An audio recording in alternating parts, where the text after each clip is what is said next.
Si on parle de ces métiers de banque privée, aujourd'hui, on est dans un monde qui part dans tous les sens, et des métiers qui sont là aujourd'hui, qui seront peut-être pas là dans 20, 2, 5 ans. Heu, Comment on fait pour piloter un avenir avec autant d'incertitudes? Parce que là, on est à des niveaux de manque de prévisibilité assez inédits.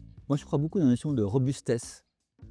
Et moi, mon rôle en tant que CEO, c'est aussi de créer de la robustesse organisationnelle, en fait, pour l'entreprise.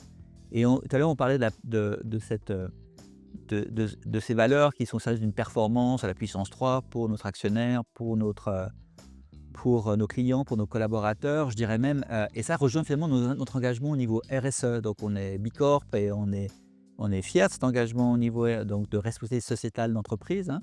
Heu, on est en cours de recertification Bicorp, j'espère qu'on va l'obtenir et l'idée à travers cet engagement, c'est pas de sauver le monde, je pense malheureusement il est peut-être un peu trop tard pour pouvoir le sauver, mais finalement en créant de la valeur pour notre actionnaire, en créant de la valeur pour nos clients, en créant de la valeur pour nos collaborateurs, en créant de la valeur peut-être pour le régulateur, hein. C'est aussi, une partie prenante, essentielle, hein, dans le monde actuel et on voit l'impact de la faillite du Crédit Suisse sur la place financière est très, très important.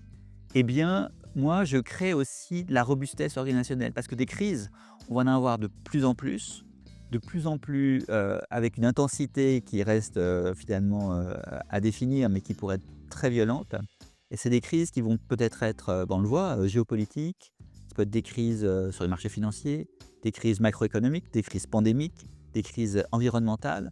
On sait que les crises vont être là et moi, mon rôle, c'est de faire cette organisation, elle, survive à ces crises. Et pour ça, je dois créer finalement du goodwill avec les principales parties prenantes. Parce que c'est sûr que mon actionnaire, pour lequel la gestion du risque est très important, il doit avoir la façon avec laquelle on gère nos risques. Mais mes clients, ils doivent aussi, peut-être des années, les performances seront moins bonnes qu'elles ont été dans le passé.